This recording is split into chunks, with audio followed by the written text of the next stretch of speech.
হবে তখন আর সুযোগ সুবিধা পাবেন। আর যখন 500 সাবস্ক্রাইবার হবে তখন আপনি হাফ মনিটাইজেশন হয়ে যাবে আপনার ইউটিউব চ্যানেলে। যেমন আপনি একটা হাফ মনিটাইজেশন মতলব 500 সাবস্ক্রাইবার হয়ে গেলে আপনি আপনার কি আপনি প্রোডাক্ট অ্যাড করতে পারবেন, আপনার প্রত্যেকটা ভিডিওর সাথে প্রোডাক্ট অ্যাড করতে পারবেন। ওই ভিডিও থেকে যদি কেউ আপনার প্রোডাক্টটা দেখে যদি কেউ কিনে ওখান থেকে ক্লিক করে কিনে ওখান থেকে কিছু পার্সেন্ট আপনার অ্যাকাউন্টে আসবে। এটা ছোট্ট একটা অ্যামাউন্ট। তো আপনি লং ভিডিও আপলোড করে যখন মনিটেশন করবেন ওটা থেকে আপনার প্রচুর পরিমাণ ইনকাম হবে।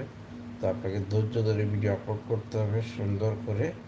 আপনার শর্ট ভিডিও আপলোড করে প্রথমে আপনার সাবস্ক্রাইবার গেইন করেন 1000 সাবস্ক্রাইবার, এর লং ভিডিও পাশাপাশি ছেড়ে 4000 ঘন্টা ওয়াচ টাইম কমপ্লিট করে চ্যানেল মনিটাইজেশন করলে ইউটিউব থেকে আপনি ইনকাম করতে পারেন ইজিলি। ওকে, তো আপনাদেরকে বলবো